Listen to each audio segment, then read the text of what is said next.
सांझा radio 90.8 FM पर आप सभी का स्वागत करती है आरजे गुरप्रीत आप सभी का प्रोग्राम एक मुलाकात में। जी हाँ दोस्तों, एक बार फिर से एक मुलाकात लेकर हाजिर हुई हूँ आप सभी के साथ।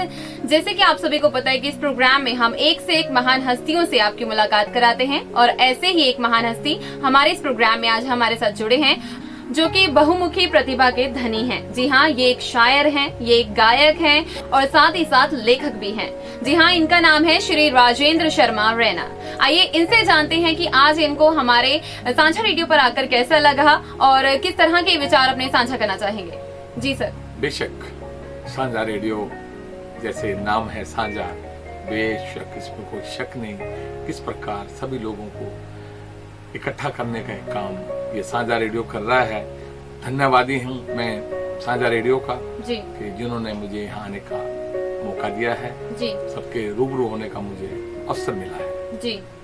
तो सर अपने बारे में कुछ बताइए कि कैसे आपका यहाँ तक आना हुआ। मैं बताना चाहूंगा, मैं राजेंद्र शर्मा रैना। जी। वैसे मैं पहले शायर था जी। और अब मैं अध्यात्म की तरफ बढ़ रहा हूँ और मैं गायक भी हो गया हूँ। जी। पिछले एक साल पहले मेरी टी सीरीज से मेरी कुछ गाने भी रिलीज हुए हैं। जी। फिलहाल मैंने एक कोरोना पे गीत गाया है जी। वो काफी अच्छा चल रहा है। जी। सभी लोगों को एक संदेश देते हुए मेरी जो भी लेखन है जी। और गायन है जी। वो सिर्फ समर्पित है समाज को, उस मालिक को। जी। यही मेरे एक सोच है जी। कि हम कुछ करें। जी। अपने लिए तो हर कोई कर रहा है, हम कुछ औरों के लिए भी करें ताकि हमारे जीने का, यहाँ आने का जो मकसद है वो पूरा हो सके। जी बिल्कुल सर। तो सर वो कोरोना गीत की कुछ दो लाइनें अगर आप गाकर सुना दें तो सोने पर सुहागे वाली बात हो जाएगी। बेशक जी।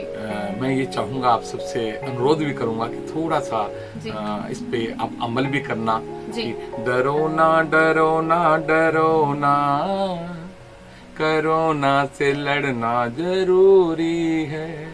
डरो ना डरो ना डरो ना, कोरोना से बचना जरूरी है। कोरोना से बचना जरूरी है। कोरोना छुपा हुआ दुश्मन झट से जकड़ ही लेता है। जो एहतियात न बरते उसको पकड़ ही लेता है। घर से बाहर नहीं जाना, घर न कोई मजबूरी है। डरो ना डरो ना डरो ना, कोरोना से लड़ना जरूरी है। कोरोना से बचना जरूरी है। बहुत ही शानदार सर, बहुत ही शानदार। कहते हैं ना कि जब कभी मुश्किल घड़ी आती तो हमें उसका डटकर सामना करना चाहिए और बहुत ही स्माइल फेस के साथ करना चाहिए। तो आपने ये ऐसा गाना गाया है कि जिसे सुनकर लोग डरेंगे नहीं बल्कि इसका डटकर सामना करेंगे। तो इसी के साथ ही सर मैं ये भी आपसे पूछना चाहूंगी कि जैसे अब हमें एक छोटी सी ब्रेक लेंगे, लेकिन उससे पहले मैं आपको पूछना चाहूंगी, जैसे आप भी गायक हैं, गीत लिखते भी हैं, गाते भी हैं, तो आप किस सिंगर को फॉलो करते हैं, किसका गीत आप पसंद करते हैं? देखिए, दरअसल मैं कहूँ कि मैं किसी को फॉलो करता हूँ जी, मैं तो सिर्फ मालिक को ही फॉलो करता हूँ जी। और मैं ये कहूँगा कि मैं लिखता भी उनके लिए हूँ और गाता भी उनके लिए हूँ। तभी तो मैं कहता हूँ कि मैं लिखता नहीं, करता हूँ इबादत। अच्छा जी।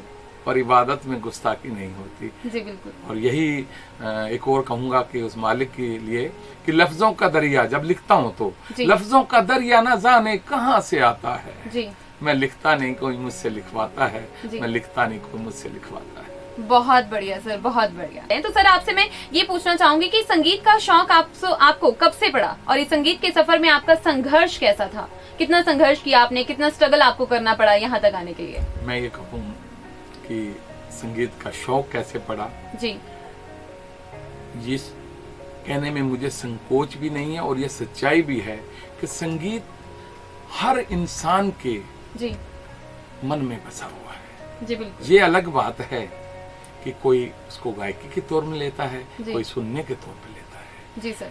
मैं बचपन से ही ये कहूँ कि मैं गा रहा था, जो कुछ हो रहा था ऐसा कुछ नहीं था। जी। मैं दरअसल लिख रहा था, शायरी कर रहा था और मेरे गीत, मेरे भजन काफी सिंगरों ने गाए हैं, अच्छे अच्छे नामी सिंगरों ने। जी। बट फिर भी मेरे एक मन में एक लालसा बनी रहती थी जी। कि काश अपना लिखा मैं खुद कब गाऊंगा, जी वरना कुछ ऐसी चीजें मैंने लिखी थी मुझे लगता था कि मेरे जाने के बाद ही ये सामने आएंगी। जी, लेकिन उस भगवान की जी। और मैं कहूँगी आप सबकी दुआओं का असर है जी कि आज मैं गाने लगा हूँ। जी और मैंने संगीत की शिक्षा जी उस मालिक से ली है।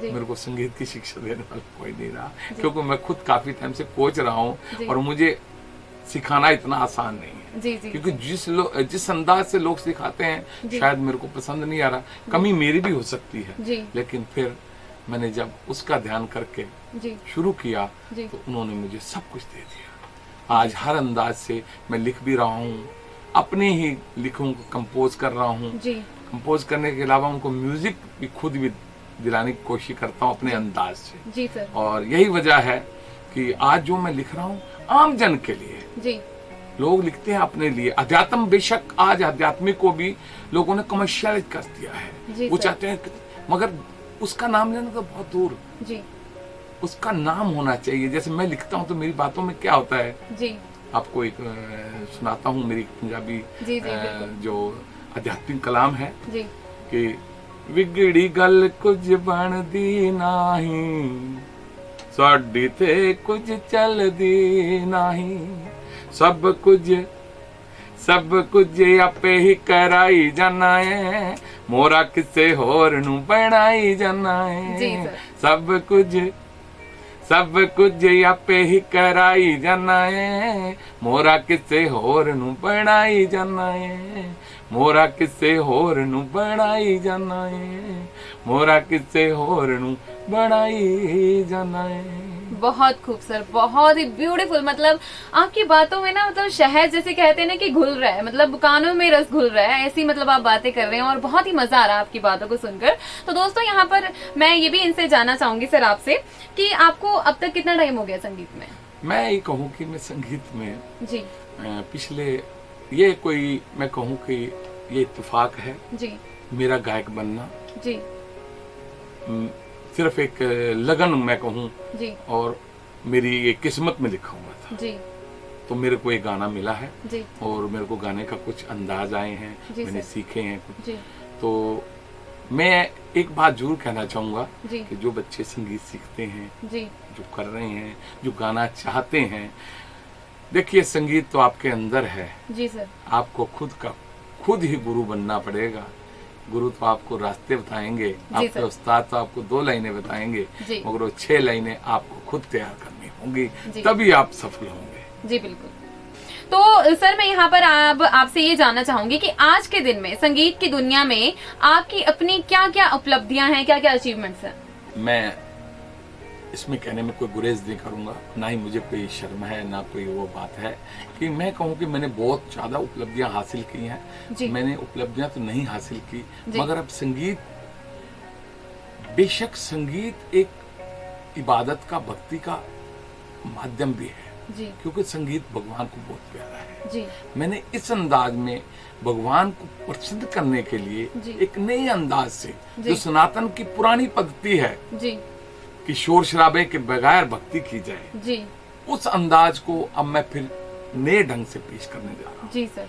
हमारी जो मंडली है उसके अंदर हम लोग ढोलकी तक का प्रयोग बहुत कम करते हैं। जी सिर्फ छेने टलियां बजा के ही जी। उस मालिक को प्रसन्न करने की कोशिश कर रहे हैं। जी सर। और मैं सबसे ये अनुरोध करता हूँ जी। बार बार जी। कि मनन करें, मनोरंजन नहीं। जी मनन करने के लिए जी मन को स्थिर करना पड़ेगा। जी। याद रखना, जी। जो आज हो रहा है, जिस प्रकार जाके कहीं भी चले जाओ, मैं किसी को बुराई नहीं कर रहा जी। हूं, मगर क्या करें, लोग बिल्कुल कमर्शियल हो चुके हैं और धर्म के नाम पे कमर्शियल होना बहुत गलत है। जी क्योंकि लोग अपने घरों में भक्ति या जागरण करवाते हैं जी। तो आसपास तो शोर होना ही होना है। जी। वहां जो बैठे लोग, उनको समझ तक नहीं आती जी कि सर। वो क्या गा रहे हैं। जी। जबकि मैं आपको बताऊं, ये सच है कि इस रूह की, इस आत्मा की जो गिजा खुराक है जी। वो वाणी है, और हम वाणी सुन नहीं पा रहे। जी। सिर्फ शोर में उलझे हुए। याद रखना एक बात मेरी, बड़े गौर करके मैं सबसे एक अनुरोध भी करूंगा, जब आपके पैर थिरकने लगे तो समझो कि आप मनोरंजन कर रहे हैं, और जब आपकी गर्दन झूमने लगे, मस्ती आने लगे रूह से, तो समझ लेना कि आप भक्ति कर रहे हैं। इसलिए भक्ति करें, मनन करें, मनोरंजन नहीं। इसी पत्ती को लेके, जो सनातन की ये पत्ती है पुरानी, उसी को आगे लाने के लिए आजकल जो मैं भजन कर रहा हूँ, बिल्कुल शांत, यही मेरा अध्यात्म है। मैं आपको 2 लाइनें सुनाना चाहूंगा। देखिए कि बड़े अंदाज से आप भी सुनेंगे, और ये रूह की खुराक है। कैसे? बेशक है मेरे शाम का ठिकाना यहीं कहीं, इतनी खबर है मुझको भी जाना यहीं कहीं। आएंगे किस हाल में, कर्मों का खेल है, लेकिन सही में लौट के आना यहीं कहीं, लेकिन सही में लौट के आना यहीं कहीं। बहुत खूब सर, बहुत ज्यादा खूब सर, बहुत अच्छा आपने गाया और बहुत अच्छे विचारों के साथ आप हमसे बातचीत कर रहे हैं। और अब सर मैं आपसे ये पूछना चाहूंगी कि अभी आपके हाल ही में कौन कौन से गाने आने वाले हैं और कौन कौन सी लैंग्वेजेस में आपने गाने जो हैं श्रोताओं को दिए हैं? देखिए, मैं कहूंगा कि मेरा एक जो पहला गीत आया था ना, भजन आया था जी, कलम टी सीरीज से जी, तो उसकी मैं 2 लाइनें भी आपको बताऊंगा कि मीरा दीवानी शाम से क्या कहती है। हाथों की लकीरों में शामिल पी तेरा नाम, मैं दीवानी मीरा तेरी, तू मेरा घनश्याम, हाथों की लकीरों में शामिल पी तेरा नाम। बहुत खूब सर।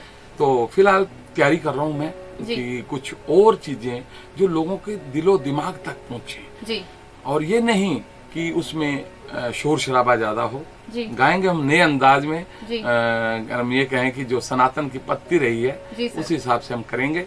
और अभी एक बजरंगबली जी का भजन हरियाणवी भाषा में जो मैं जल्दी ही आप सुनेंगे। पवन सुत वीर बजरंगी, रतों से देवगणा बलशाली, पवन सुत वीर बजरंगी, रतों से देवगणा बलशाली, न कोई पार तेरी पाया, न कोई पार तेरी पाया, र तेरी शक्ति कति निराली, पवन सुत वीर बजरंगी, रतों से देवगणा बलशाली। बहुत खूब सर, बहुत खूब। तो बेसिकली सर यही कि आप 3 लैंग्वेजेस में अभी जो गाने हैं वो श्रोताओं तक पहुंचा रहे हैं, चाहे वो गीत हैं चाहे वो भजन है। जी सर, बिल्कुल। मैं अभी कहूँ कि मैं एक तो गुमनाम मुसाफिर हूँ जी, और अपनी मस्ती में रहता हूँ जी, दरिया से बिछड़ा पानी हूँ मगर अपनी मस्ती में रहता हूँ। बहुत खूब सर, बहुत। किसी से कुछ नहीं कहता हूँ, अपनी मस्ती में रहता हूँ जी। सर मैं आपसे अब ये पूछना चाहूंगी कि आने वाले दिनों में अब आपके क्या क्या सपने हैं और संगीत के लिए आपका सभी के लिए क्या संदेश रहेगा? दरअसल मैं सबसे यही अनुरोध करूंगा जी कि जो हम गाएं जी, चाहे वो कैसा भी गाएं जी, बस उसको इबादत में ले जाएं जी, क्योंकि हर चीज उसकी बनाई हुई है जी। जब हम इबादत मानेंगे उसको जी, गाना भी बेशक गाना एक बंदगी है जी, लिखना बंदगी है जी सर। मैं हर लिखने वाले को जी, गाने वाले को एक अनुरोध करूंगा जी कि वो बंदगी समझ के, इबादत समझ के ये काम करेंगे, क्योंकि संगीत एक साधना है और साधना के बिना कोई कामयाबी नहीं हो सकती। मेरी एक शेर है, बड़ा भले कलम मैं लिखा करता हूँ कि लोग कहते हैं किस्मत से चलता है सब कुछ, मगर किस्मत वास्तव में चलती है, मेहनत बहुत जरूरी है। एक मेरी शेर है कि बेशक कामयाब होने के लिए जी सर, मेहनत बहुत जरूरी है जी, लेकिन किस्मत के बिना मेहनत भी अधूरी है जी। हम अपना कर्म करते चलें और उस पर समर्पित उसी को करें, तभी कुछ मिलेगा। चलते चलते मैं एक बात और कहूंगा, अब मैंने इस शायर के नाम से मैं जाने जाता हूँ, तो आप कहेंगे कोई शायरी तो सुनाई नहीं हमें। तो शायरी जरूरी होती है कि मैं बच्चों के लिए खास कर क्या लिखता हूँ कि जल्दबाजी ना कर, इत्मीनान रखा कर। जल्दबाजी ना कर, इत्मीनान रखा कर, ये जिंदगी किसी की अमानत है, ये ध्यान रखा कर।